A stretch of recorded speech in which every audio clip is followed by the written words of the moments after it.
Pessoal, começar uma última live do ano com a lenda das lendas, o grande mestre Marco Ruas. Uma grande honra conversar com ele. Grande. Opa, mestre, vou virar meu vídeo aqui. Ok. Opa, que maravilha, que honra estar falando com você, viu? Você sabe da admiração que eu tenho por você. É um prazer. E falar com um ídolo assim, a gente fica até emocionado, né? A gente já conversou várias vezes, mas é a primeira vez que a gente está falando assim por vídeo. É verdade. Você sabe da admiração que eu tenho por você. Obrigado. E acho que você é o responsável por muita gente passar a gostar do mundo da luta, né? E essa acho que é o verdadeiro título para o lutador, para o atleta. Né? Você, por exemplo, fica esse negócio do pessoal falar do Hall da Fama do UFC, para mim é uma bobagem, porque o Hall da Fama, na verdade, é esse. Todo mundo, quando eu falei que era a última live do ano era com você, todo mundo mandando pergunta, o amor que você tem dos fãs, de quem realmente gosta e entende do esporte, tem você no topo como um dos maiores da história. Isso que é o principal. Esse é que vale, isso é que vale. Esse é que eu gosto, que me dá motivação de continuar treinando. E é isso. Acho que isso que vale, ver que tudo valeu a pena. Eu me dedico, eu amo arte marcial e amo treinar. E tenho tentado motivar as pessoas, agora com essa crise, dessa pandemia, a treinar também, tá vendo? Eu sou um cara que eu nunca me fui muito em internet, né? Eu sou meio old school nesse ponto, sou meio escola antiga, né? Então, mas agora que eu, com os amigos falando, o Verdun me ajudando, eu comecei a entrar nesse mundo da internet. Não, sempre treinei, sempre gostei de treinar sozinho, mas não é questão de querer me exibir. E quando eu boto esse vídeo, é numa questão de querer motivar as pessoas que é importante ter saúde, é importante treinar. O meu objetivo é esse. Eu não preciso provar mais nada, tá vendo? Já estou já encerrei minha carreira. Hoje em dia, eu continuo treinando forte. E uma coisa que eu gosto de explicar é o seguinte: cada um tem seu ritmo. Eu treino no meu ritmo, mas não é para o cara fazer o treino que eu posto nos vídeos no meu ritmo. Cada um faz o seu ritmo, tá vendo? Eu faço forte no meu ritmo, tá vendo? Porque eu já estou acostumado treino desde os 14 anos sem parar. Messi, uma honra novamente falar com você. Eu gostaria de saber, né? Eu lembro que você uma vez falou para mim que a sua relação com as artes marciais começou com o senhor, com uma pessoa que era primo do seu pai, né? Que ele dava aula de judô, enfim. Conta um pouco para a gente desse seu início, do seu envolvimento com as artes marciais. Eu comecei nessa academia do meu primo, né? Do primo do meu pai, né? Vinícius Ruas. Há pouco tempo, esse ano, há pouco tempo, acho que uns 2 meses atrás, pelo Instagram, um cara de Manaus falou: ô Marco, o seu primo vai fazer 98 anos. O Vinícius está fazendo 98 anos. E eu perdi o contato com ele, eu vim para os Estados Unidos, e ele me passou o telefone e eu liguei para ele. Ele ficou bem emocionado. 98 anos? 98 anos. Ele impressionante. Está bem, não é 98 anos no Gagá, não, lúcido. Impressionante. E eu comecei lá com a academia Saga, na rua José de Alencar, no Flamengo, onde meu pai encontrou com ele na rua e falou: pô, tem meu filho, tem muita energia, vive brigando negócio de luta, negócio de imaginário, gostaria de botar ele aqui para ele se acalmar um pouco. E eu fui para lá e era perto da casa onde eu morava, na Marquês de Abrantes, e vivia o dia inteiro na academia. E eu tive a oportunidade de treinar o judô com meu primo e o taekwondo com o professor, na época, começou com o mestre Lee, né, que foi o cara que trouxe o taekwondo para o Rio de Janeiro. E depois foi o Rodney, ele botou o mestre Rodney, que tem uma academia na Siqueira Campos. E dali eu fui até chegar a capoeira com o mestre Camisa, nessa mesma academia. E eu fiquei encantado com a capoeira, com a velocidade, com a agilidade do mestre Camisa e passei a fazer, larguei o taekwondo, passei a fazer capoeira. Aí fui embora. O mestre Lee, até quando ele foi para o Rio, a pessoa da família Grace foi fazer uma visita lá. E foi nessa academia, engraçado, foi nessa academia Saga, né? E diz que eu não presenciei isso, diz que chegou o Hélio Grace com vários alunos, porque o taekwondo estava ficando com muita fama, muito conhecido, né? Então eles resolveram lá, falaram: não, a gente quer fazer um teste aqui, o jiu-jitsu, diz que o Lee não falava muito português, bem pouco. e o Vinícius tentou traduzir, diz que ele foi pro vestiário lá, tirou o kimono e disse que ele ia lutar até a morte, lá falando lá do coreano, no jeito dele. Mas não, a gente quer fazer só um treininho, uma demonstração aqui, vamos fazer um teste, só fazer um teste. Aí não. Sei que não saiu nada, mas fizeram uma pressão lá com ele. Ele também. Desculpa, pode terminar. Não, que ele também era faixa preta. O Lee também era faixa preta, quarto dan de judô também, conhecia judô. Quer dizer, além do taekwondo, né? Que era a arte da guerra, lá da guerra, era o esporte do exército coreano, né? Não ia ser fácil, não. Tem umas pessoas aqui na live falando sobre o nosso posicionamento da câmera. Vocês estão conseguindo ver normal? Tá assim? A gente virou porque pro mestre Marcos assim fica melhor. Para vocês tá bem assim o posicionamento? Depois qualquer coisa vocês dão um toque aí pra gente. Eu viro o celular, porque aí eu mudo de posição. Tá? Que eu botei aqui em frente nesse tripé aqui, né, para botar o celular. Mas eu posso. Porque aí, se a gente virar, fica um em cima do outro. A tela está de lado. Se a gente puder trocar, é só você colocar dessa maneira. Acho que fica melhor. Em pé, então eu vou ter que mudar de posição. Tá? Eu vou ter que tentar ali. Eu vou ter que botar o celular. Aqui o telefone não fica em pé. Eu vou pro outro lado ali. Não, tranquilo. A gente aguarda aqui.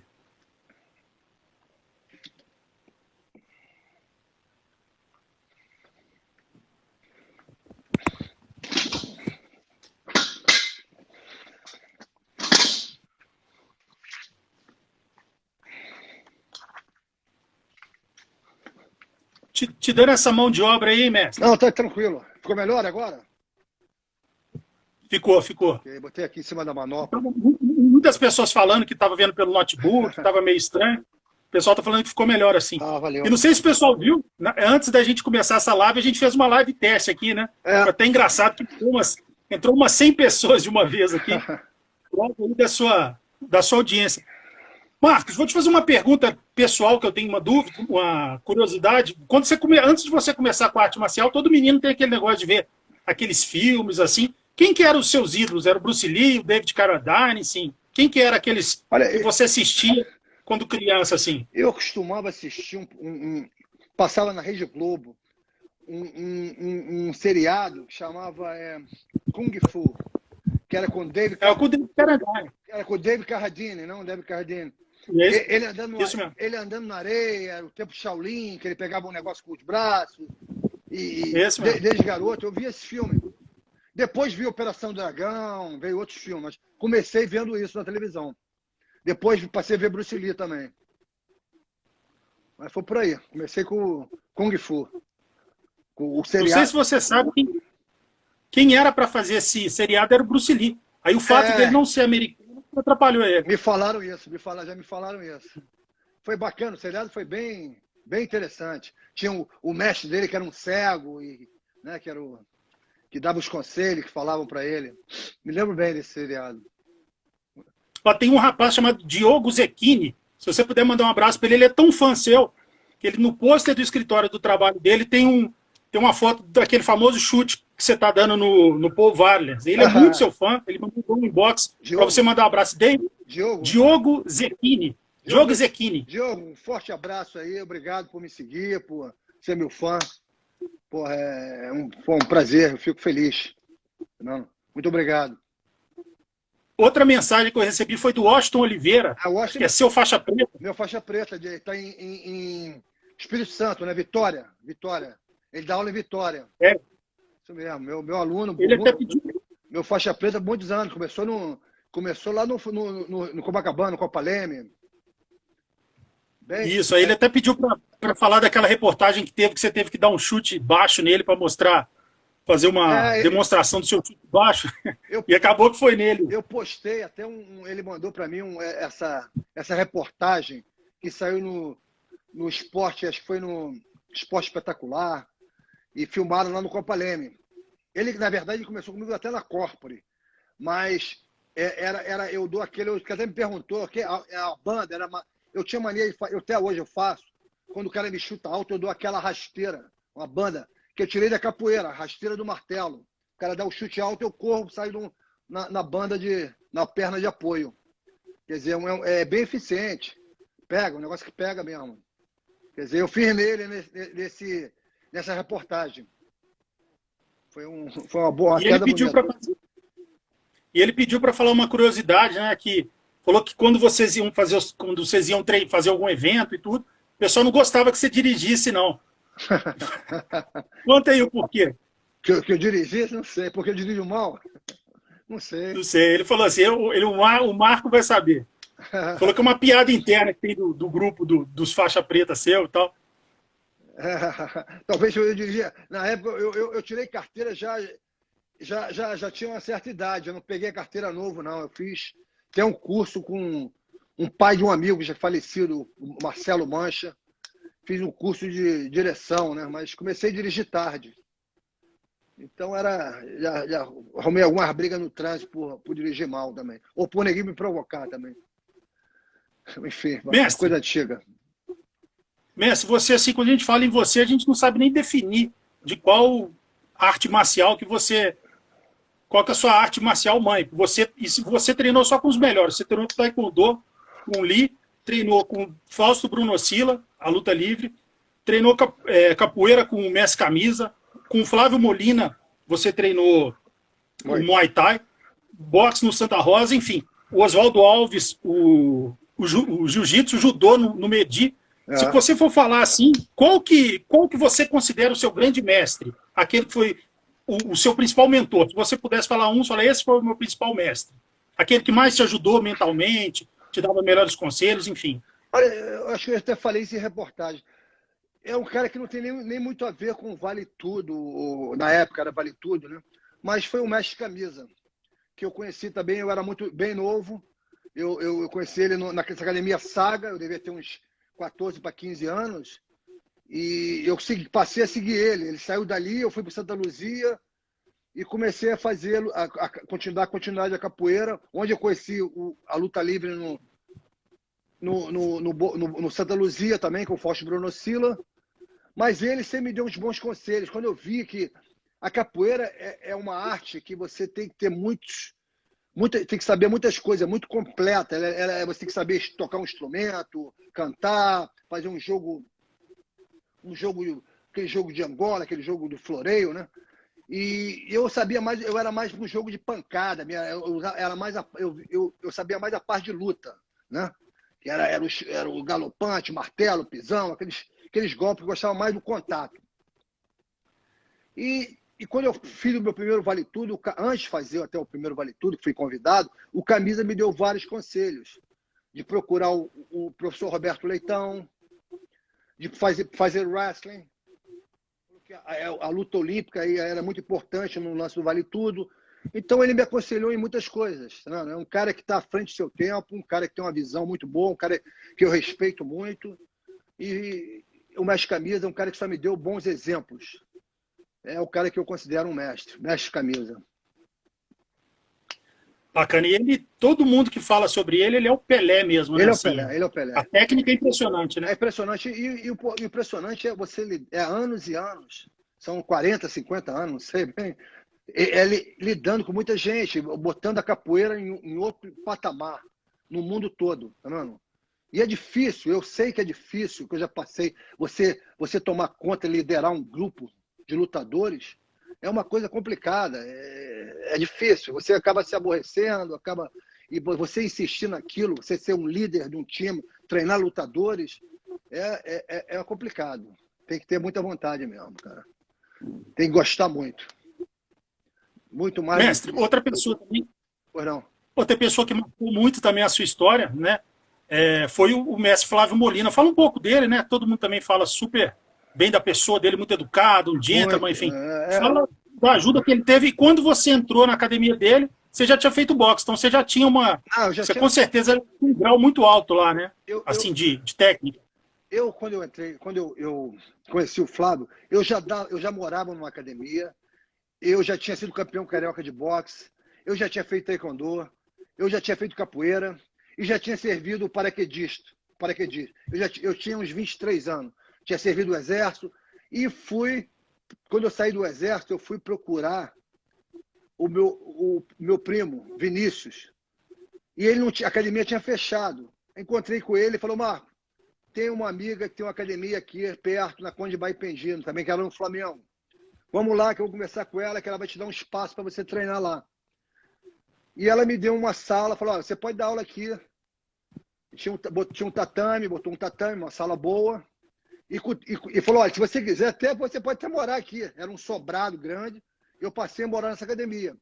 E foi quando houve até invasão da academia do Naja, né? Eu não conhecia eles, conhecia só o Narani, que ele ia nas aulas do Camisa, conversar com o Camisa, mas não conhecia o Flávio Molina. E ele me convidou a participar no Muay Thai. Ele explicou que ele tinha parado do Taekwondo e ia montar agora a academia dele só Muay Thai. E, porra, ele me convidou a treinar. E um cara muito educado, um cara muito bacana. E falou, porra, aqui vai ser fácil para você que já sabe boxe, já fez taekwondo, fez capoeira. E eu passei a treinar. Então era eu, o Eugênio, também outro cara que era do meu tempo lá, né? Graduamos, pegamos uma faixa preta junto. O Vando esperto, fizemos exame junto, eu, o Vando e Eugênio Tadeu. Quer dizer, então, o Flávio que me passou o conhecimento do chute das pernas, o chute baixo, que na época ninguém treinava chute nas pernas. Então, isso veio do Muay Thai, que ele pegou com o Nélio Naja, ele gostou do estilo, tirou o kimono, botou o pessoal toda a academia para treinar, de short, né?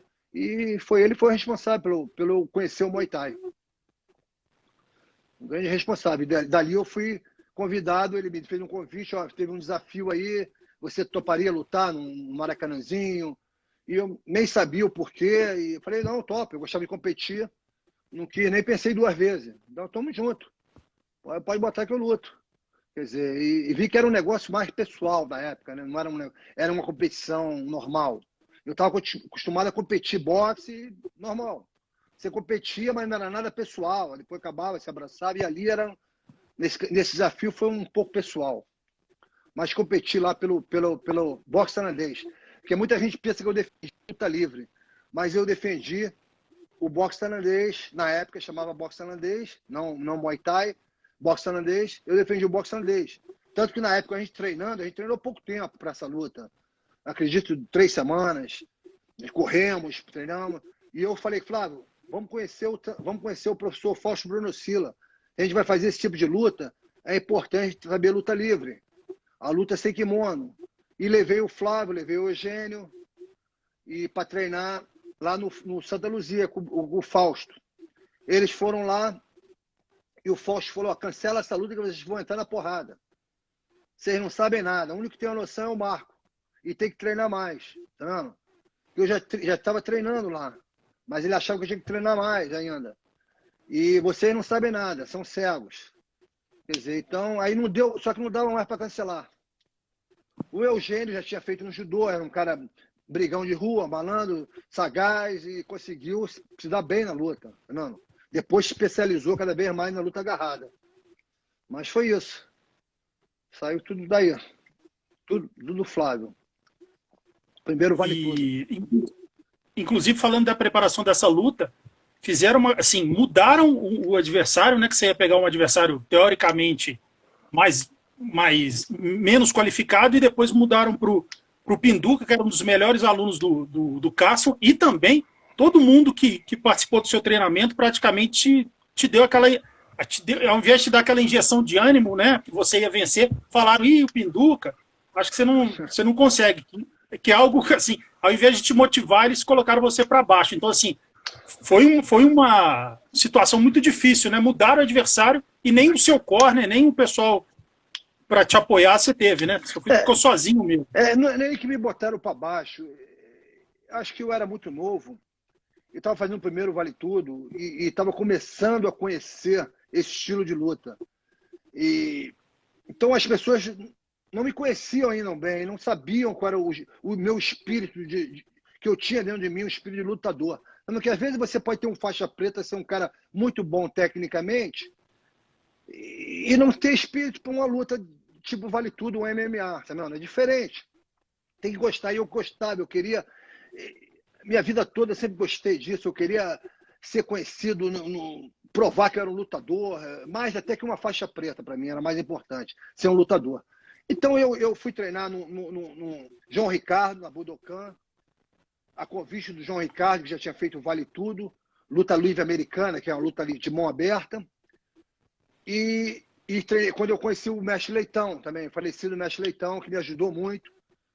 Mas eu perguntava, quando eu fui na pesagem, era para lutar com o Fred Bomba, e mudaram, foram o Pinduca. E antes eu comecei a perguntar, vai ser com o tal do Fred Bomba, que hoje até é meu amigo. E ninguém falava, tu vai matar esse cara. Aí, pô, todo mundo falava, ih, vai arrebentar ele, vai arrebentar ele. Quando eu falei que era o Pinduca, que era um cara mais, acho que tem 9 anos, era 9 anos mais velho do que eu, neguinho ficava, todo mundo, não coisa que me botaram para baixo. Eles achavam muito duro, muito pesado, um cara mais, não pesado de peso, mas assim, um cara mais experiente, que já estava numa equipe do Carson Grace, que era um cara que lutou muito Vale Tudo, né? Um cara que tinha um know-how. Então o neguinho achava que o Pinduca era o cara ali de frente da academia Carson Grace. Então achava um cara mais experiente e muito duro para mim, para fazer a primeira luta. Então só tive motivação do meu pai e de um amigo do judô, o Alberto, que acreditou em mim. E meu pai falou, não, esse é duro, esse tem que ir mesmo. Não pega moleza não. Vai no duro. Moleza, depois vão dizer que pegou moleza, pô, pega o duro. Vai nesse casca grossa aí, que botou para cima. Mas muita gente, na hora, muita gente deu opinião. Não, esgrima com ele, não, bate. Quer dizer, ficou aquele... O tempo foi curto de treinar. Uns caras me deram bons conselhos. Eu tive conselhos ruins também, como o cara uma vez falou para mim no Boqueirão, né? Não é em Santa Luzia, Boqueirão. Ó, Ruas, se o cara é mau, se o cara montar em você, eu vou jogar toalha, senão ele vai te deformar. Quer dizer, isso não é coisa que se fale para um cara que vai subir no ringue, né? Que vai representar, né? Academia e que se for, tá vendo? Então, conselhos ruins, mas tive conselhos bons. O cara falou uma coisa, uma vez o cara falou para mim, ó, o cara é um cara pavio curto. Quando chegaram no coisa, fala uma coisa para deixar ele nervoso. E eu falei, quando subi, tá, ele subiu com o Carson Grace, e antes de começar a luta, eu falei para ele, vou quebrar a tua cara. E ele ficou, né? Perdeu um pouco do controle e foi a hora que eu consegui acertar bons socos neles. Mas a luta foi empatada, foi um puxão, ele não conseguiu me finalizar. Eu acredito que na época eu devia ter um nível de cortar de faixa ou faixa azul. E ele uma vez eu vejo até ele falando numa reportagem, não, ninguém fala que eu era 10 quilos. Não, ele não era 10 quilos mais pesado. Eu aparento menos peso que tenho, mas na época eu vou te pesar, eu pesei 79 quilos. Eu acredito que ele tenha pesado 85, tá vendo? Mas aparentava bem maior, mas isso não é questão do peso, tá vendo? Que eu já lutei com caras, tá vendo? Eu no UFC eu lutei com um cara de 140 quilos, porra. Quer dizer, eu não estava nem aí para tamanho, para peso. Não. Só que fizeram uma regra que limitaram, ó, fizeram categoria. A minha categoria, do Flávio Molina, do Eugênio, e ele tinha passado um pouco da categoria, mas isso não foi o problema nenhum. Não. Era um desafio, o adversário era comigo mesmo. Acho que o maior adversário que comigo é você mesmo. É o que você que você deseja. Tá vendo? E eu desejava nesse dia que eu ia ser conhecido, que eu ia ser um lutador, que não ia me vencer. E a pressão era toda contra, né? Um juiz que era deles, mandando ele me dar cabeçada no pau do nariz. A torcida toda em volta era deles. Quer dizer, então eu lutei contra tudo contra mim. Era, quando eu falo 300 contra 1. Mas não conseguiu me vencer. A luta acabou empatada. E depois daquela luta não lutaram, não quiseram quebrar minha cara, né? Então viram que não era nenhuma galinha morta. Quer dizer, e daí eu comecei a batalhar para lutar de novo. Fui lutar pelo mestre Oswaldo Alves, em Manaus. Quer dizer, aí foi até ser convidado para o UFC. Mas aquilo foi o começo de tudo. Mestre, na hora que o mestre Hélio Vídeo, né? O Hélio Vídeo era também um grande mestre de jiu-jitsu, ele que estava arbitrando essa luta. Na hora que você escutou ele pedindo pro pro Pinduca te dar a cabeçada no nariz. Qual que foi? Como é que você ficou assim? Meu Deus do céu. Devia ser uma. Você contar para os outros hoje, ninguém acredita, né? Como é que era o old school É mesmo. old school, não. E fora a torcida, né? Não tinha. Meus amigos estavam bem lá atrás. E em volta era toda a família Grace, os alunos da família Grace, e o juiz, né? Que era o Hélio Vision, que foi um delegado da polícia, um mestre, um faixa vermelha de jiu-jitsu, que era padrinho do Fernando Pinduca também. Quer dizer, então eu vi que estava ali, não tinha mais, estava tudo contra. Mas eu tinha que provar ali para mim. Eu estava querendo provar para mim, não queria provar para ninguém, queria provar para mim. E provar que eu era um lutador, que eu estava ali e que ninguém ia me vencer. Não. Isso que eu fiquei não vai me vencer, não vai me vencer.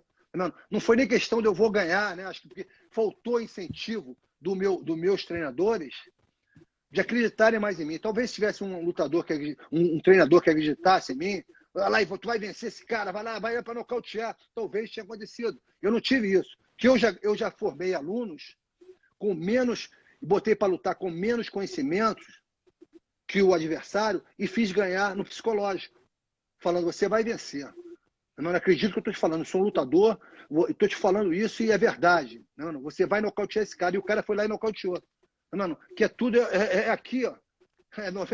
A maior parte é o psicológico. O cara está com o psicológico bom, lógico, está treinado, não. E você acreditando, tem um treinador, lutador, e acredita nele. Quer dizer, é por aí. Faltou isso. Mas tudo Exatamente. valeu a pena. Messi, falar de uma pessoa, né, o pessoal sempre está perguntando, não tem como deixar de falar dos vários discípulos que você teve, dos vários pupilos, mas o principal, né, não vou dizer na parte técnica, isso você que tem que dizer, mas aquele que, se a gente pensa em você, a gente pensa no seu principal aluno, né, é o Pedro Rizzo, em termos de legado, e, enfim, de gratidão, de tudo, é o Pedro Rizzo. Conta um pouco pra gente, se você tem lembrança do primeiro dia que você viu ele, como é que ele era, se ele já, o que ele treinava antes, ele já começou treinando com você, ele treinava judô, se eu não me engano. Conta um pouco pra gente da sua relação com ele e se você imaginava, olhando para ele desde o início, que ele ia se tornar essa lenda também. Não, olha, às vezes eu falo do Pedro, porque o Pedro foi o cara que deu continuidade, seguiu a minha carreira. Não, mas eu tive alunos antes dele, muitos alunos faixa preta que se formaram antes do Pedro. Tá? E um deles é o André Perdeneiras, que foi bem antes do Pedro, foi meu aluno antes do Pedro. Na época, acho que teve o Washington também, que foi antes do Pedro. Teve o Rodrigo Barbosa, que foi antes do Pedro. Teve o Rômulo Cardoso, que foi mais ou menos no mesmo tempo.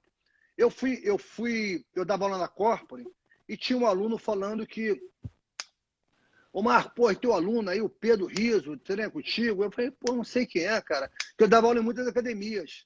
Ele já dizia que estava treinando comigo, e não estava treinando ainda, porque ele era garoto, tinha acho que uns 15 anos, 16 anos, não me lembro.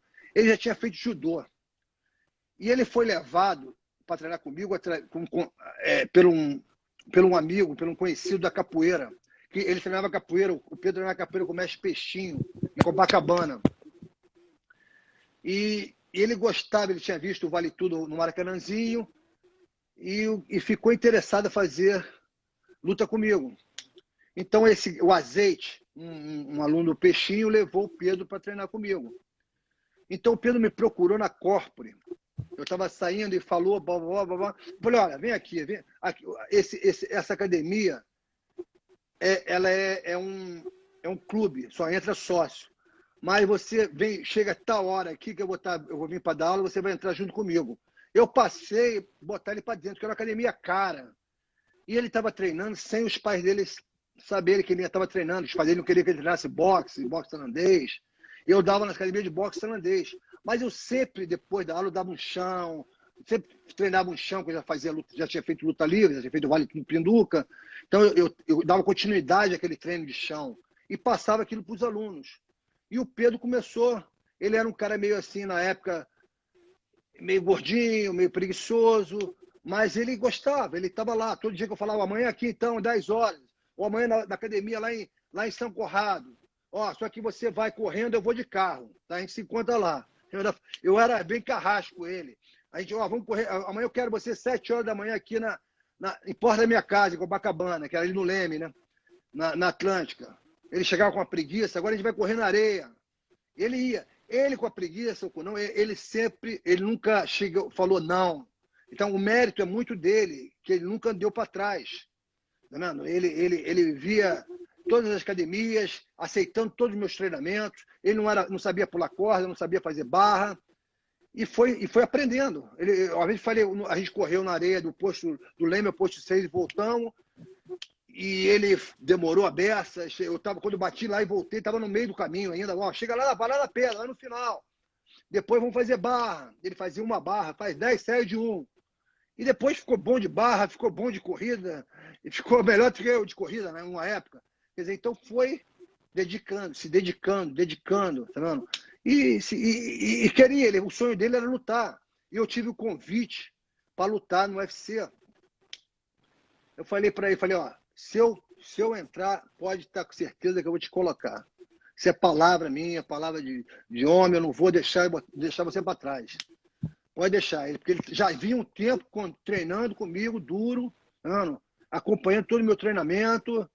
E eu não tinha, na época, muito sparring. Ele era o cara mais pesado, mano. E ele que seguia ele ia para tudo que é lugar comigo. Ele tinha um tempo mais disponível. Ele largou a faculdade, fazia veterinária, largou, veio morar comigo nos Estados Unidos. Então ele se dedicou. Quer dizer, então ele realmente é o cara que eu não só tenho a falar bem, é um cara que me representou, né? É o legado aí, deixou um legado e continua, né? Mano, continua fazendo um ótimo trabalho aí no Brasil. Mas tive outros alunos maravilhosos, outros faixas pretas, só que tiveram que seguir outros caminhos. Não seguiram a luta. A não ser o André Pederneiras, que seguiu, lutou, e hoje em dia é um dos melhores técnicos do mundo. Tá vendo? Mas começou no jiu-jitsu na Corpo e comigo. Tá vendo? Garoto, treinando igual antes do Pedro. Rodrigo Barbosa foi um dos primeiros também. Só que se foram para outros caminhos. O Pedro não seguiu a minha carreira. Seguiu a mesma carreira que eu tenho, de ser lutador. Largou a faculdade e foi seguir isso. Então, tem que falar dele. Mas tiveram outros, Gustavo Chibu, Aloysio Dado, vários, Antônio, Adriano Jaúde, tem vários faixas pretas. Eu estou deixando um legado enorme. Tanto aqui nos Estados Unidos, fiz várias faixas pretas. Mano, Robert Emerson, foi outros que lutaram no UFC também. Até faleceu já, mas lutou no UFC. Mano, então, isso é... não tenho palavras, isso é muito bacana. O legado que eu deixo aí é sensacional, cara. Isso valeu mais do que eu fiz. Mano, é muito bacana. E outros lutadores também que em determinado momento te representaram, como o Babalu, que é um casca-grossa também. Esqueci de falar Babalu. Babalu treinou. Babalu veio morar comigo aqui, pô. Não pode esquecer de falar do Babalu. Renato Babalu, ele veio morar comigo aqui nos Estados Unidos. Tá vendo? E lutou, representou Rua Vale Tudo super bem, lutou no ringue. Na primeira vez, eu botei o Babalu e o Rodrigo Minotauro no rings, que eu fui chamado pelo Maeda numa reunião, e o Maeda querendo que eu botasse 2 alunos. Eu já tinha o Babalu. E o segundo que eu botei não era meu aluno, mas eu falei, tem o Minotauro, que foi o manager dele, que é um amigo, que é o Alexandre, americano, o Alexandre, que é manager de vários lutadores. Pô, Marco, bota o Minotauro. Aí eu botei o Minotauro, que fez um trabalho excelente no ringue também, uma pessoa nota 1000, quer dizer, só tenho boas lembranças. E a quantidade de mensagem que a gente vai recebendo aqui não dá nem para ler, eu peço desculpa aí, que algumas perguntas já vão estar inclusas, né, que eu vou fazer, mas assim, não tem como ler tanto, assim, o carinho, todo mundo obrigado. Mandando um abraço para você, falando que você é o ídolo deles, enfim, e concordando com aquilo que eu falei, que no seu caso, o principal hall da fama que você tem é esse, que você criou com o seu legado, o respeito que todo mundo tem por você. Esse é o principal hall da fama que um mestre, que um lutador tem que ter. Esse é o principal e esse você tem, viu? Obrigado. Isso é que vale para mim. São os fãs, são as pessoas que me seguem, tá vendo? Pessoas que nos Instagram, as mensagens que me mandam. Isso que me motiva, tá vendo? Isso que vale a pena. É como eu já falei, eu não faço quando eu posto isso. Uma vez um cara veio me criticar, sempre tem um que vai criticar. É que eu estava me exibindo nos meus treinos. Eu não estou me exibindo, amigo. Motivar, eu faço o que eu gosto. Eu faço aquilo porque eu gosto, faço todos os dias. Tá vendo?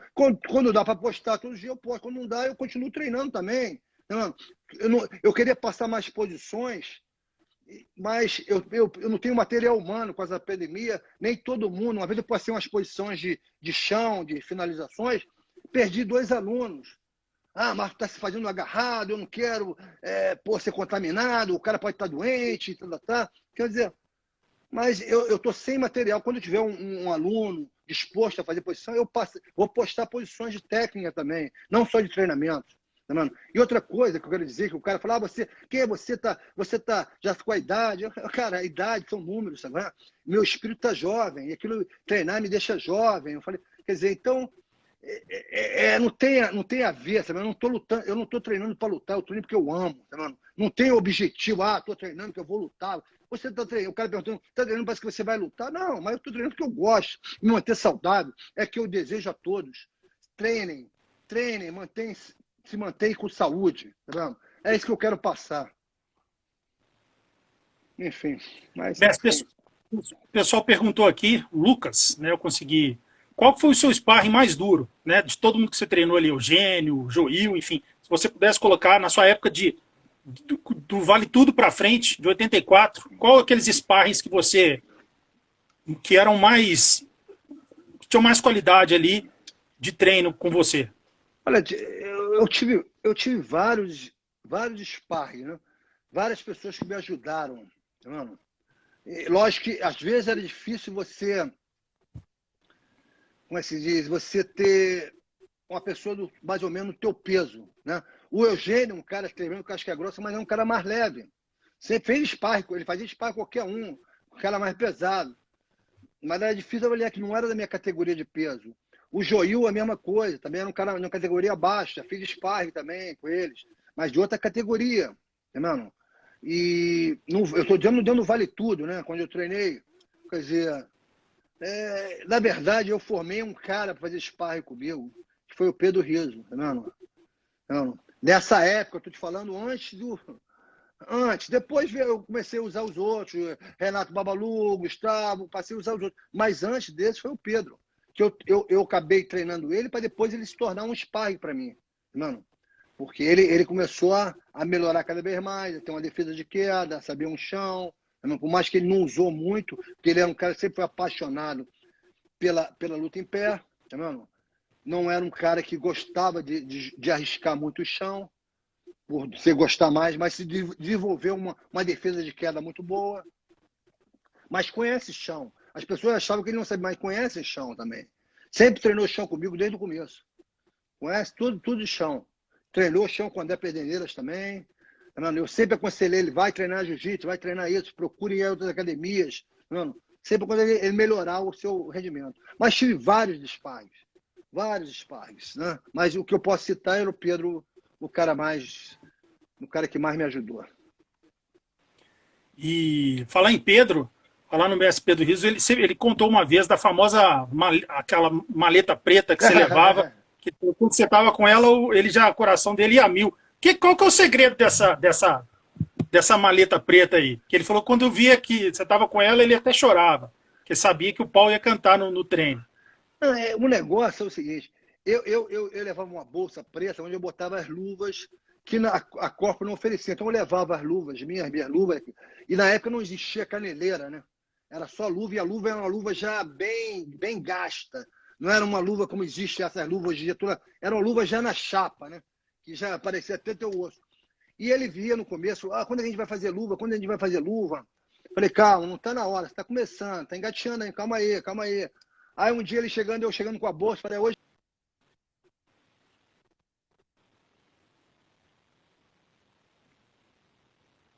são luva, né? Que aí dali para frente comecei ele mesmo conta essa história, que saiu dali, tinha esquecido até o ônibus que tinha que pegar e ir para casa. Quer dizer, mas dali ele começou, ele não andou para trás. Isso, para te falar a verdade, era um método até errado, não? Que eu tinha na época. Hoje em dia, com o tempo, eu fui mudando. Porque na época eu era mais lutador até que um professor, que eu treinava para para querer ali ter um desafio, um oponente fã para mim ali, um oponente. Então tinha um Pedro mais pesado, então eu ia duro para cima dele, como ia para outros alunos. Só que a maioria saiu. Quando você via academia, tinha eu, Pedro, mais 2, 3. Tá vendo?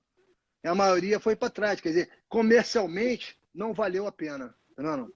Não valia a pena. Quer dizer, se você quer manter um aluno na academia, você tem que saber ir devagar. Tá vendo? Mas eu aprendi assim, eu aprendi no Santa Rosa, 2 semanas de academia, o cara me botou a luva, entra no ringue. Eu sabia nada, quase nada. E o cara veio para cima de mim para me engolir. Quer dizer, tive que sair na mão com o cara. Tá vendo? O cara queria ver teu coração. É que eu tentei passar, eu queria ver o coração do cara, ver se o cara gosta mesmo de luta. Quer dizer, o Pedro gostou. Ele não desistiu. Tá vendo? Quando ele fala, eu agradeço tudo ao Marco, mas o mérito é dele. Tá vendo? O mérito é dele, porque ele não desistiu. Tá vendo? Ele se manteve ali, muitos desistiram, ele continuou. E aí teve resultado, né? Foi campeão, ganhou vários campeões do UFC. Só orgulho, só me deu orgulho. Dá até hoje. Bacana. Já tive a chance de entrevistar o Pedro algumas vezes, e ele sempre fala com todo o respeito sobre você. Gostaria de falar de outra pessoa também que, queira ou não, está dentro da sua história, né? Você sempre teve muito respeito por ele e acabou sendo vítima aí dessa terrível pandemia que a gente está vivendo, do Covid, que é o Mestre Leitão. Fala um pouco para a gente da sua relação com ele que te ajudou muito na parte de chão, enfim, fala um pouco para a gente quem foi o Mestre Roberto Leitão na sua vida. Olha, ele foi uma pessoa muito importante também, porque eu comecei a luta livre com o Fausto Brunocilla, depois treinei com o Carlos Brunocilla também, mas quando eu fui convidado pelo João Ricardo, na coisa onde eu conheci o Leitão, ele devia ter, isso tem, olha, mais de 30 anos, cara. Foi antes da luta do Pinduca, deve ter 37 anos, eu acho, né? Não sei quanto, 84, tem que calcular aí. Mas eu conheci ele ali, ele era um fera, era um cara assim, na luta agarrada, excepcional. Realmente ele conhecia muito, muito inteligente, e eu colei com ele, né? Eu tinha aquela fome de aprender, e às vezes acabava o treino lá na Budokan, neguinho tirando o tatame, que ia ter aula de karatê para limpar os tatame, e eu ia pulando o tatame até ficar o último. Acabou o treino, acabou. A gente continuava treinando. Então eu fiquei com ele foi para minha luta no UFC 7, e foi para o Japão comigo. Quer dizer, então ele me acompanhou nas lutas. Ele como um cara super positivo, super tranquilo, me passou muito conhecimento na luta agarrada. Então, só tenho a agradecer, sou super grato ao professor, ao mestre Roberto Leitão. Ele gostava de chamar de professor, né? Eu sempre chamava de professor, né? Porque ele fala, não, mestre, não, professor. Professor é aquele cara que ele continua ensinando e dando conselho. Ele achava que mestre é o cara que já está aposentado, já tinha parado. Então ele fala, professor, professor. Então eu chamava de professor, mas é um mestre. O cara de um conhecimento, de uma inteligência para luta agarrada, é impressionante. E não só ensinou a mim, ensinou a todo o pessoal do time, do Rua Vale Tudo, ao Pedro, ao Babalu, ao Gustavo, ao Baixinha, todo mundo pode estar aí para falar dele, ninguém pode negar isso, que ele foi um cara importantíssimo, tá vendo? Importantíssimo. Só tenho a agradecer. Mestre Roberto Leitão. Importantíssimo. Pessoal perguntando aqui do Mestre Camisa, no início da live ele já falou que eu fiz a pergunta sobre capoeira. Eu vou deixar essa live gravada aqui no GTV do MMA Debate Oficial e depois vou colocar no YouTube, no canal MMA Debate. E quem não tiver inscrito, se quiser se inscrever lá, tem várias entrevistas com várias lendas aí da história do esporte. Mestre, fala para mim, você acha que aquele empate que você teve com o Pinduca, que todo mundo ali, com certeza a maioria achou que você ia perder aquela luta, e você acabou surpreendendo muita gente e fez uma luta dura e nas regras ficou empatada. Você acha que o fato de você ter empatado, você foi boicotado daí para frente durante muito tempo, que você ficou quase 10 anos sem lutar? Você acha que o fato de você não ter perdido aquela luta, você foi vítima de um boicote? Eu acho que sim. Eu acho que eu provei ali por todas... todo o que ocorreu naquela luta ali, com a torcida, com o juiz, com a pressão. E eu pude provar que não era uma luta fácil, mano. Por mais que eu não venci, foi um empate, ele ganhou, no chão ele ganhou vantagem, ó, se fosse por pontos, não sei, ele tinha passado minha guarda, né? Mas como na época não existia isso, né? Ele botou para baixo, eu acertei soco nele, quer dizer, então, nessa época a regra era clara, se não nocautear ou finalizar, acabava o empate, mano. Se fosse analisar hoje, numa luta de hoje em dia, ele venceria por pontos. Acredito que ele venceria por pontos. Só que era um estreante. Tudo bem que ele fosse estreando, vale tudo. Eu estava disposto a fazer outras lutas. Mas ninguém quis lutar, nem ele, nem ninguém. Né? Ele foi para fazer carreira na educação física, teve um convite, mas eu estava pronto para fazer outras lutas. Eu falei, é isso que eu quero fazer da minha vida. Mano. É isso que eu quero seguir. Mas ninguém se propôs a lutar na época, mano. E eu fiquei ali querendo fazer mais uma luta. E não tinha adversário. Só via ninguém falando e ninguém lutava. Quer dizer, então, tive que esperar o mestre Oswaldo Alves me arrumar 2 lutas e depois ter um convite para lutar no UFC. É isso que eu acho. Estava disposto a lutar qualquer um. Bess, fazer uma pergunta. Muita gente perguntou sobre aquela história do Boqueirão, mas você mesmo já falou no próprio canal MMA Debate e para o próprio PVT Marcelo Alonso, você já falou sua versão, então vamos pular esse assunto. Você já falou dele várias vezes, já tem, né, no YouTube aí, quem quiser saber sobre o que você fala, enfim. Aí vamos pular esse tema, mas tem outro tema que muita gente está perguntando também, que é sobre a sua relação com o Mestre da Morte. O pessoal adora. Apesar que a gente sabe que você não gosta de falar, mas o pessoal adora quando você fala, enfim, aquele negócio que ele falava que você estava com o Exu, aquele monte de coisa, enfim. Conta um pouco pra gente da sua relação com o Mestre da Morte e se você, depois daquela época, encontrou com ele alguma vez. Depois do último encontro que eu tive com ele na casa, no apartamento lá na Moral do Sol, nunca mais.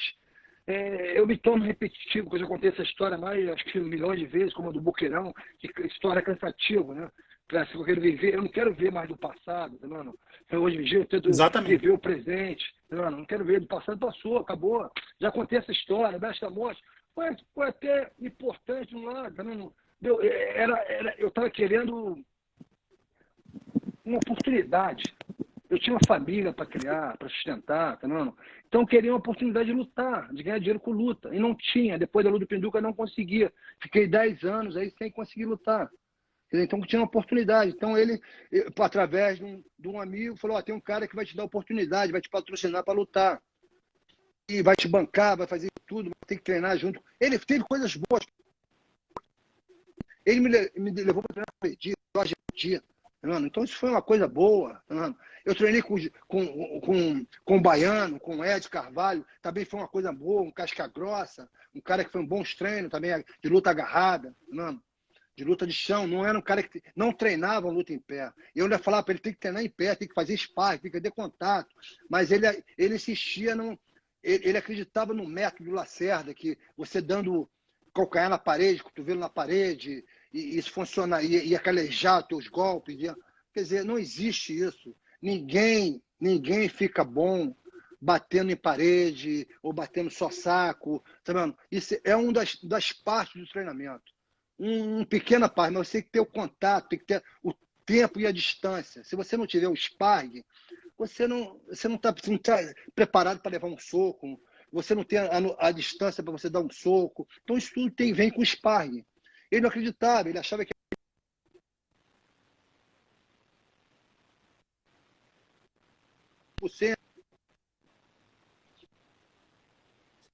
também o nome disso, autossugestão. Mas não funciona, isso não é tudo fantasia. Isso é fantasia, que eu falei para ele uma vez no meio-dia, quero ver agora em movimento, vamos lá. Quero ver na Vera. Quer dizer, já mudou de... Ele, peraí. Ele vai porra, você me mata. Então já mudou a situação, tá vendo? Porque é uma coisa que você quero ver agora, vamos ver. Tá, quero ver. Aí muda a situação, tá vendo? Quer dizer, é uma coisa você acreditar aquele papinho, Fernando. Tem gente que acredita, muita gente acredita, ele conseguiu gostar de muita gente. Eu fui com ele porque na intenção de querer uma luta, fazer dinheiro para sustentar a família. Não na intenção que eu estava apaixonado pela arte marcial, sei lá qual era o nome daquele negócio. Não, aquilo ali eu não estava acreditando naquilo. Mas eu queria, ele falou, vou botar você para lutar no Japão, vou botar você para lutar nos Estados Unidos, você e Ed. E eu vi que o negócio não saía, ele queria se promover. O negócio era a sua promoção para ele. Essa é toda a verdade. Enfim. É bom que o pessoal insistiu tanto nessa pergunta, eu sei que você não gosta de falar sobre isso, mas, enfim, pelo menos é a última vez que a gente toca nesse assunto aí. É a única que eu não gosto, que eu já falei tantas vezes, cara. É tem tanto na internet que o pessoal insiste ainda. Virou piada até, ficou engraçado, eu já brinquei muito com isso, né? Como já virou uma piada, né? Que o cara falando, 2% posso tornar danos irreversíveis, aquele negócio que parece uma foto. O cara conseguiu ir na Rede Globo fazer isso. Ele conseguiu fazer Rede Globo, entrou na Rede Globo, fez um programa na Rede Globo, pô, chega, né? Vê como o cara era um 7-1. Porra, impressionante. E tem tantas entrevistas que você fala a mesma coisa igual do Boqueirão, é bom mudar o tema, falar de coisas diferentes. Eu já falei isso, cara. Eu já falei, já contei essa história 1000 vezes. 1000 vezes, não tenho mais, tá vendo? Provar, nada, falar nada. Acredite se quiser. Acredite se quiser. É aquele coisa, se não fosse verdade, se fosse uma galinha, o cara vinha quebrar minha cara, eu já falei tanta coisa. Vou quebrar a cara do Marco Rua lá, que tá falando muito. Falando aqui do Grace, aqui, eu vou quebrar a cara. Por que não quebrou até hoje, né? Porra, vai esperar, de repente eu ficar de bengala, porra. Porra, então não tem por que mentir, não, porra. Acredite se quiser. E outra coisa que o pessoal tem que entender também, que você, na sua época de lutador, você nunca gostou de fazer nada, você nunca foi um brigador, você era um lutador. Então você não queria nada de porta fechada, você queria um negócio no evento, com dinheiro, né? Sustentar sua família, enfim. Não, porque eu acho que se você porta fechada, é um negócio pessoal. O cara usava esse negócio de porta fechada, porque era um jeito de intimidar as pessoas. Como eles eram uma elite da luta da época, então vamos fazer de porta fechada, fazer aquele negócio, aquela pressão psicológica, aquele negócio todo, e não rolava nada. A luta do Eugênio com o Roller, porta fechada, aquilo podia ter rolado uma grana, não fosse um espetáculo, os dois estarem com uma boa grana no bolso ali, né? Não rolou nada, aquilo foi tudo intimidação ali, tudo, invasão de academia, coisa que eu também nunca participei, não concordo com isso. Porque aquele troço, se você não gosta que faça contigo, não faça com os outros. Não ia gostar que ninguém fosse na minha academia, como nunca ninguém foi na minha academia me invadir. Mano, agora o cara vai invadir uma academia, eu também não vou invadir a academia de ninguém, não vou desafiar, também não venha me invadir a minha academia também, que aí o bicho pega, porra. Então, são coisas que não... Pra mim não tinha sentido, eu queria lutar profissionalmente. Eu vi o negócio como esporte, É uma coisa você ver como esporte, lutar, eu luto qualquer um, estou disposto a lutar qualquer um, Agora, se o cara é um pessoal, aí é na rua. Aí é um troço, a gente se encontra na rua. Não vou fazer showzinho para ninguém ver, não.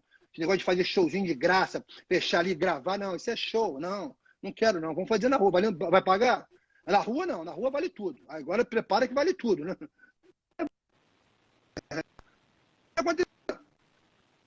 Profissionalmente, pô, vamos marcar adrenalina para os dois. Vamos lá, vamos subir no ringue, vamos botar aí para todo mundo ver, todo mundo assistir. Quem ganhar, ganhou. Isso é mais bonito. Isso é mais bacana. Com certeza. Mestre, fazer uma pergunta, até algumas pessoas fizeram essa pergunta, essa mesma pergunta. Se você, hoje em dia, você olhando as divisões aí do MMA, você que chegou a lutar numa época sem peso e tal, você seria qual peso? Hoje em dia, você com 25 anos, voltasse um tempo, você estaria em qual categoria? Eu com 20, deixa eu ver. Muito tempo, né? 25 anos é muito tempo, peraí. Ver quantos quilos eu tinha com 25 anos. Eu lutei com o Pinduca, eu tinha, como eu te falei, eu tinha 23, eu pesava 78, 78. Eu acho que com 25 anos eu devia pesar uns 84 quilos, 85 quilos. Estava nessa categoria. Depois fui aumentando de peso. Com o passar dos anos eu aumentei de peso, mas eu lutava nessa categoria, 85 quilos.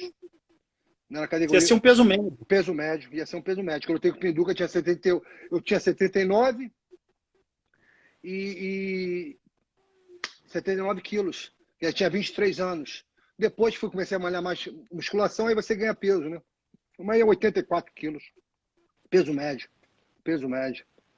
Depois que eu peguei mais peso, lutei no Japão mais pesado, no UFC depois mais pesado. Enfim, é por aí. Ruas, você é de acompanhar os eventos, assim, MMA, você é daquele de não perder nenhuma luta, de UFC, de Bellator, ou você não tem mais aquele tesão, assim, de ficar assistindo Não, sempre? eu acompanho. Hoje em dia, eu ganhei até uma caixa aqui, um box aqui, uma caixinha de um aluno que eu assisto os canais todo o Brasil, o Combate, o Bellator, tá. Então eu tenho assistido, porque você sempre viu às vezes uma coisa nova e estou aprendendo ali, tá, não? É importante você, o audiovisual ali, e tá se reciclando, né? Você vai se reciclando ali. Quer dizer, vai aprendendo, vai pegar uma coisa nova, ver uma coisa errada, ver uma coisa que funciona. Quer dizer, então procura assistir. Procura assistir. Acompanhe vários lutadores brasileiros, temos vários craques. Eu acho que a luta evoluiu muito. Evoluiu muito. Quer dizer, tem assistido, sim. Ruas, então vou te fazer uma pergunta, né? Com esse seu conhecimento absurdo, vasto que você tem. Qual que seria o jogo, né? Para bater o John Jones, por exemplo? Se você estivesse no peso dele e a sua luta fosse contra um John Jones da vida, qual que seria o seu game plan para pegar um cara daquele que ninguém conseguiu pegar até hoje?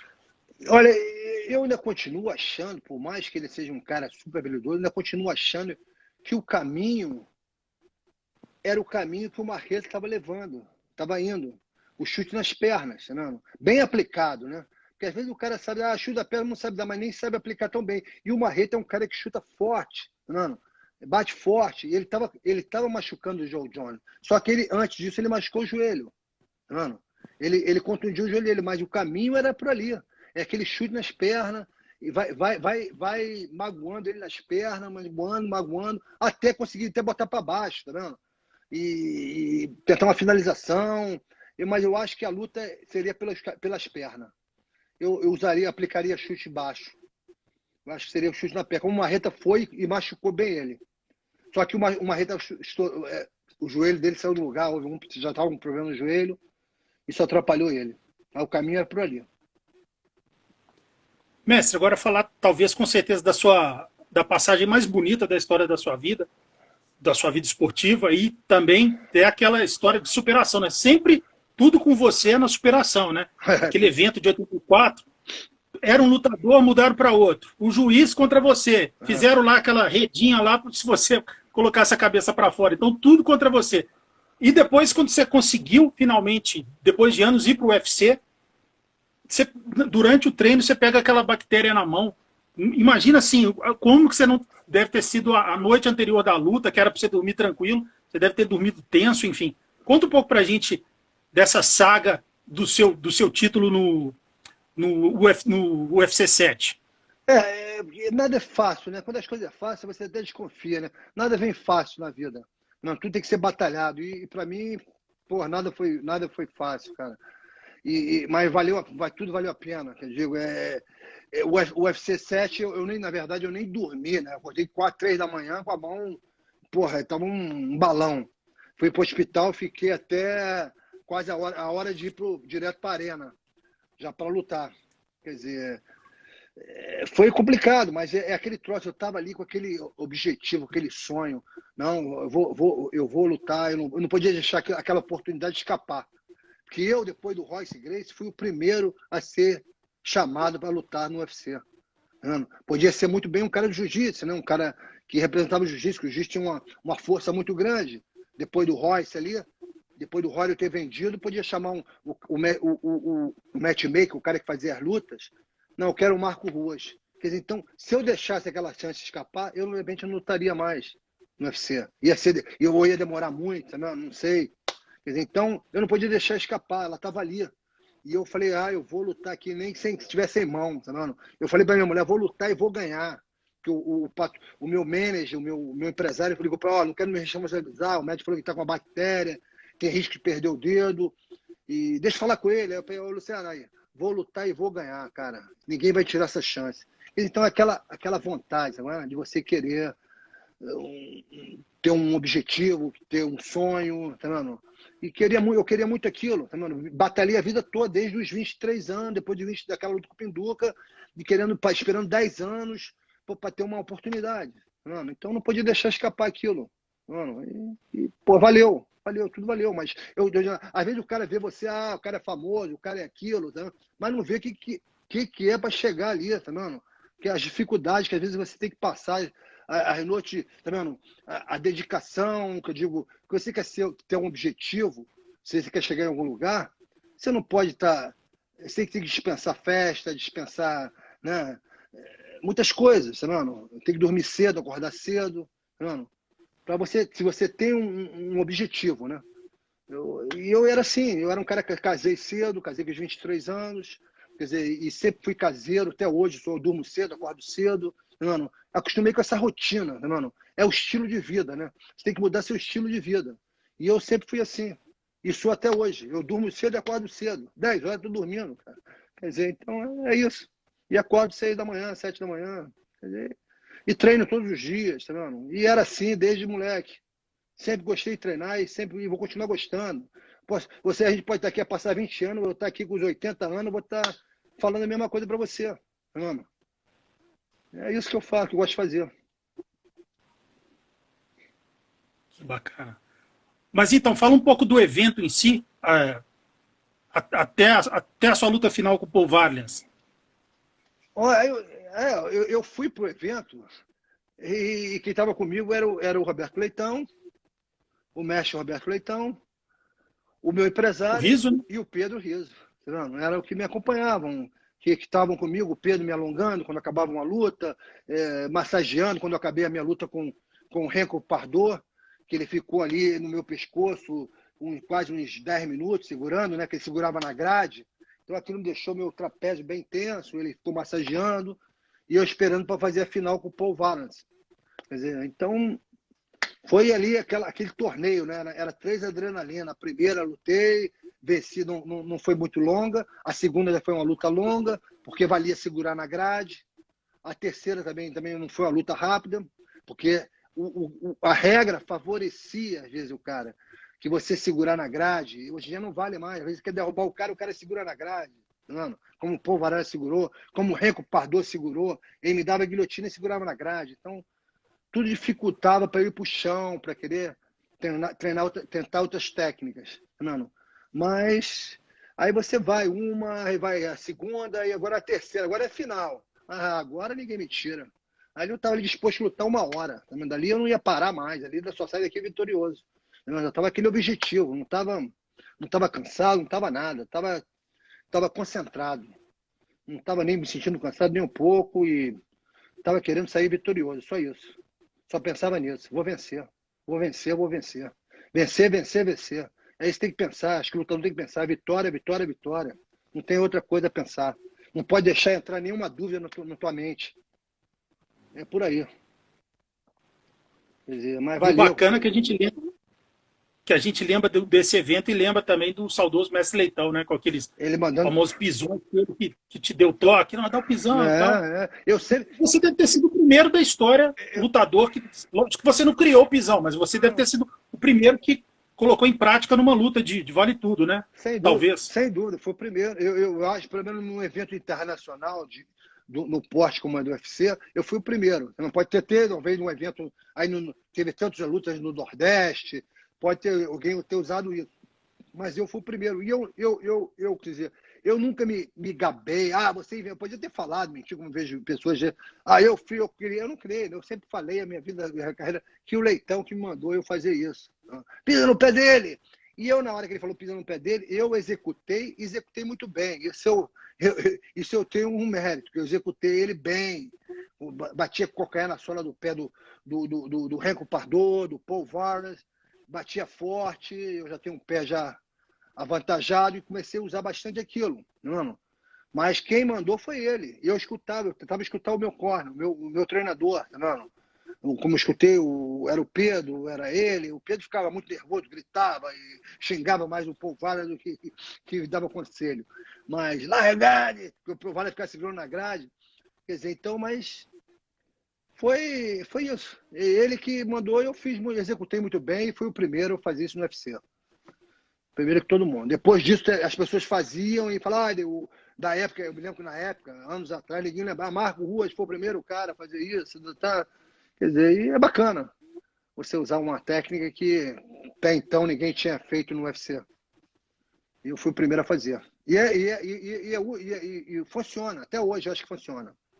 Distrai a cabeça do cara para você fazer outras coisas. Você usa um artifício desse, você distrai para você estar outra coisa. Não, acho que funciona até hoje. Não, com certeza. Você é um divisor de águas, né, mestre? Não tem como falar que depois aquele UFC 7 ali, eu acho que é ali que devia começar a chamar de MMA. Tipo assim, quando começou o MMA? A partir do UFC 7. Porque verdade, naquele evento, um lutador chamado Marco Ruas, brasileiro, ele era bom de chute, ele era bom de queda, ele tinha a parte de chão. Tudo você conseguia, era strike, socava. Enfim, ali você mostrou para o mundo o que era um lutador de MMA que não era bom só em uma arte marcial específica. Então, assim, esse mérito é seu para sempre. Então, assim, só de você ter feito isso, ali já te coloca no topo como uma das pessoas mais importantes da história das artes marciais, não só do MMA, né? Assim, é um legado eterno que você sempre vai carregar. Sem dúvida, sem dúvida. Eu tenho consciência disso, eu tenho consciência disso. Porque não é uma coisa que o cara às vezes não pode achar isso, mas eu sei disso, que na época, eu lembro bem, era só o jiu-jitsu que ia lá, era o Royce, vencia todo mundo no chão, então botou a luta em pé como uma luta fraca. Não. O jiu-jitsu é a mãe de toda a luta, vai lá, botou no chão, tudo bem, o jiu-jitsu é importantíssimo numa luta de MMA, mas a luta começa em pé. Tô dizendo, o cara tinha que saber, eu achava que o cara tinha que saber lutar boxe, tinha que saber lutar kickbox, o cara tinha que saber lutar wrestling, ainda mais a luta olímpica, né? Onde que eu desenvolvi também com o Roberto Leitão Filho, com o Antônio Jaúde, que me ajudaram nessa parte de defesa e ataque de quedas. Tá. Então aquela é um divisor de águas também, o wrestling. Vai definir para onde a luta vai. Eu usei até uma frase. Você dá soco e chute? Eu agarro. Você quer me agarrar? Eu dou soco e chute. Então tinha aquilo ali. Não tinha várias ferramentas. Tanto que uma vez eu fui lutar em Colorado, eu já contei essa história, mas o cara da academia me deu a chave, deu para mim, deu para o Beto, falou, tá aqui a chave para usar a hora que você quiser, a hora que você vir aqui, a chave está aqui. Não, graças ao Marco Ruas, minha academia voltou a ter aluno, era uma academia de taekwondo, porque ninguém acreditava mais na luta em pé, que o Royce ganhava todo mundo, fácil, era boxe, era karatê, taekwondo, porque neguinho ia lutar, era um estilo contra o outro. E quando eu entrei ali, por mais que eu tenha posto Ruas Vale Tudo, mas nesse Ruas Vale Tudo, que até hoje a minha visão é do Mixed Martial Arts, é da luta completa. Eu só botei meu nome e eu botei o Vale Tudo como a luta brasileira, não? O nome brasileiro. Só que, por que mudou? Porque ninguém entendia a tradução disso. Até hoje, aqui no estado, ninguém entende. Vale tudo, vale tudo. Ninguém fala, não hold bar, anything goes. Tudo pode acontecer, não hold bar. Então tem outras, mas não ficou bem, não caiu bem. Então o cara botou, e eu provei ali que eu misturei vários estilos. Eu lutei em pé, eu finalizei no chão, então eu pude provar o que era a mistura das lutas naquele UFC 7. É só isso que eu tenho consciência disso, não. E defendi meu nome porque queriam que eu defendesse o jiu-jitsu da época. O meu empresário queria que eu defendesse o Carson Gracie. Só que houve uma polêmica com os alunos do Carson Gracie e eu falei, não, eu vou defender o meu nome. Se eu perder, a culpa é minha. Não. Eu quero defender o meu nome no meu estilo. Rua vale tudo. Sou eu que estou entrando ali para lutar, o lutador. Não é a arte marcial, é o lutador. É outra coisa também que eu sempre botei ênfase nisso. É o lutador, não é a arte marcial. Todas as artes marciais são boas, são eficientes. Então, é o lutador, que vai saber colher de cada uma coisas boas para usar no MMA. Essa é a visão que eu sempre tive. O pessoal que está perguntando, essa live vai ficar salva aqui no IGTV do MMA Debate Oficial. Quem puder, siga aí o MMA Debate Oficial e entra também no canal MMA Debate no YouTube, que a gente tem mais de 100 entrevistas aí com várias lendas. Só o mestre Marco Ruas, já entrevistei ele 4 vezes. É verdade. Acho que é um sócio já do canal. Mestre, te fazer uma pergunta, uma curiosidade pessoal que eu tenho, que eu sei que alguns grandes mestres, em algum momento, eles sempre se dedicaram muito aos treinos, alguns lutadores chegam a ser quase como filhos para eles, e em alguns momentos o lutador, por alguma questão ou outra, sai e segue a vida dele. Então aí acaba que a pessoa dá uma decepcionada, alguns se sentem um pouco traídos, enfim. Você hoje em dia aceitaria uma proposta fantástica para fazer parte de uma equipe, head coach, ou não? Você prefere ficar fazendo só aulas particulares, enfim? Ou você voltaria a se envolver com treinamento de head coach para MMA? Não, não, olha, vou te falar, vou ser sincero, não tenho vontade de ser head coach. Eu ajudo pessoas, ajudo lutadores.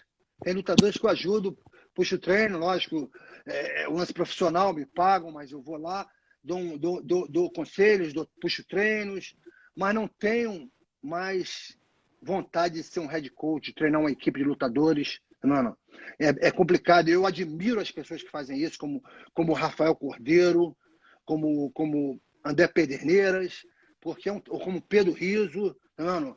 Quer dizer, eu acho que é um trabalho realmente difícil, doloroso ali, que você tem decepções, tem alegrias, mas hoje em dia eu prefiro dedicar o tempo para mim, cara, treinar, me manter saudável, já estou desacelerando. Eu não quero me desgastar de dar o máximo para essas pessoas, depois não ser, sei lá, já tive decepções, então não tenho mais vontade disso, não tenho mesmo. Admiro quem faz isso, admiro, acho que é um trabalho duro, é um trabalho difícil, não tenho vontade nenhuma. Hoje em dia, ó, sabe o que eu gosto? Uma coisa mais gosto é treinar para mim, cara.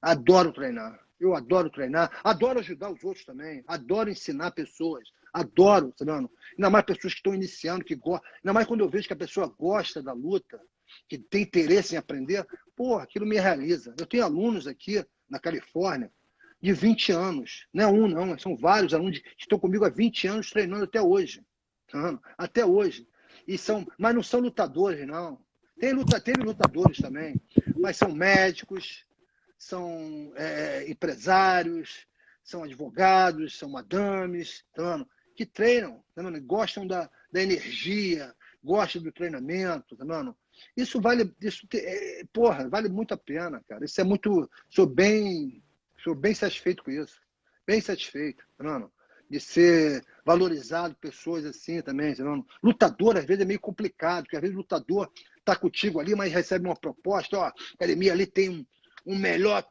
treinador de wrestling, tem a melhor equipe, vários sparring, e o cara te dá tchau e vai para ali porque tem um patrocínio ou porque o espaço é enorme, tem um cage, tem um ringue. Aí o cara, eu não vou sair dessa estrutura pequena do Marco, eu vou para ali. Quer dizer, então tem essas exceções, então não vale a pena. Para mim não vale a pena, cara. Eu prefiro ajudar ali avulso. Dou uma força no cara ali, vai lá, não precisa botar meu nome não, vai lá e se dá bem. Eu vou ficar feliz de estiver ganhando. Só isso. Não tenho mais vontade de ser head coach, não. Pode até um dia me ver no COI, mas não é uma coisa que eu quero fazer, não. Que eu tenho sonho de fazer, não. Tenho, não. Tenho sonho de ficar treinando. Se eu tivesse rico, eu ia montar uma academia só para me treinar e chamar os amigos. Chamar Verdun, chamar os caras aqui que eu gosto, para vir treinar comigo. E pronto. Satisfeito com isso. Saúde. Agora meu objetivo é manter a saúde até os 80. Com certeza, é o principal nessa vida, né, mestre? É o principal, que eu tento passar aí nos treinamentos, sabe, manter o cara motivado a se mexer. Porque essa pandemia deixou as pessoas, como é que se diz, chateadas, acomodadas, sabe, desanimadas. E não pode, cara. A gente tem que estar batalhando por dias melhores. Vai melhorar, tudo vai melhorar. 2021 vai melhorar, a vacina está chegando aí, e vai tudo passar, se Deus quiser. Tem que acreditar, vai passar. Eu estou tomando essa vacina 2021 agora. Talvez esteja vacinando lá para março, acredito. Março, abril. E estou indo ao Brasil ver minha mãe, ver os amigos. Esse é meu objetivo agora. Vacinar e ir ao Brasil. Puder dar um pulinho aqui em BH, hein, mestre? Eu vou no Rio de Janeiro aí, apertar apertar sua Ah, mão, cara, é te lógico, aí tem que conhecer você pessoalmente. abraçar aí, se apertar a mão, vai ser um prazer, cara. Vai ser um prazer. Conversa há tanto tempo, né? Mas Pô, muitos pessoalmente eu anos. nunca tive a honra de conhecer. É verdade, verdade, verdade. A gente vai conseguir fazer Mestre, isso. com certeza, vai ser uma grande honra. Estou indo para as perguntas finais aqui. Aham. A gente sabe que esse evento aí de boxe sem luvas, você aceitaria, apesar dele ser muito perigoso, né? Lutar sem luvas, enfim, se você aceitaria alguma proposta para algum evento desse porte, ou se você aceitaria aquelas lutas de MMA, se fosse uma boa proposta com lendas, lutadores aí da sua faixa de idade, enfim, se a proposta fosse boa, você aceitaria algum desses dois eventos? Olha, eu vou ser sincero, eu não treino, como eu já falei, no começo aqui da entrevista, eu não treino.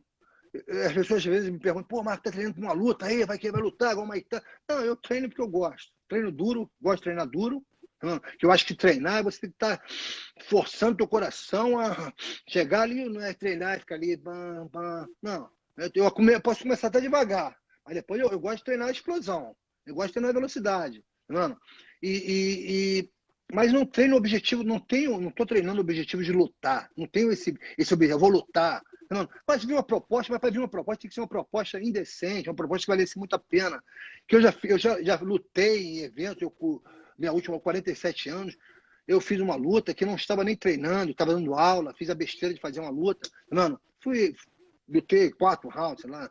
Quer dizer, então, não é uma coisa que perdi muito aluno até com isso, que eu deixei a academia, parei um pouco, um mês que eu parei para fazer isso. Não. Quer dizer, para você preparar para uma luta, são 3 meses, e se dedicando, e tem que ser uma coisa que vale a pena, para você parar tudo. Porque eu tenho contas a pagar, eu tenho coisa a fazer aqui, eu não vou parar ali, eu quero me fazer uma proposta, aí eu lutar ali. Agora, sem luva, esse evento sem luva, eu não tenho o mínimo grilo de lutar, que eu comecei lutando sem luva, mano. Isso aí, para mim, eu acho que a luva machuca mais que sem luva, tu quer saber? Sem luva impressiona mais, pode até cortar, mas a luva, acho que machuca mais, cara. Machuca, afeta até mais. Uma luva pequena, mano, de 6 onças. Protege tua mão para você abalar mais o cérebro do cara, quer dizer, do oponente. Mas, enfim, não tenho essa intenção de lutar. A não ser que o cara venha com uma proposta igual o Mike Tyson recebeu aí. Aí é outra coisa, né?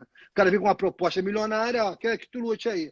Agora lutar ali por 100 mil, isso não interessa, não. Quero não. Fico na minha vida aqui, tá bom. Com saúde, tomando conta da família.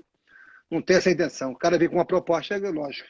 Não tem que ver como recusar. Me mantenho em forma, mas não na intenção de lutar. E é isso.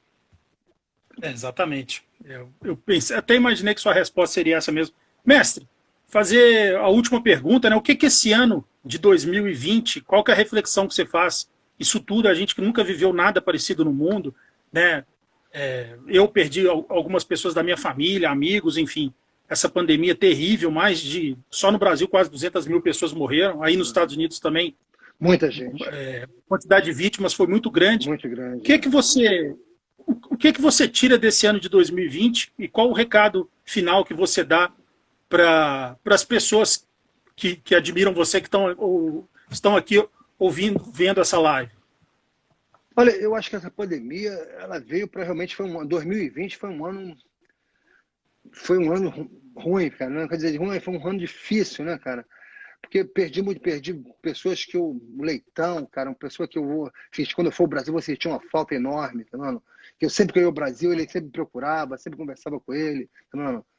E é triste, muita gente morreu com isso, mas serviu de alguma coisa para a gente ter mais, sei lá, mais contato, ter mais tempo para a família, acho que aqui a gente ficou mais colado, tá vendo? A família ficou mais colada, os filhos, as filhas, e dar valor a outras coisas, pequenas coisas que a gente não tinha tempo, né? Então agora eu passei a ficar, eu já era caseiro, fiquei mais caseiro ainda, E o conselho que eu tenho que dar para as pessoas é o seguinte, manter a saúde em dia. Acho que a saúde é o bem mais importante, tá vendo? O bem mais importante da vida é você se manter saúde, o resto a gente corre atrás, tá vendo? A gente corre atrás, tá sem trabalho, a gente está com saúde, a gente corre atrás, tá vendo?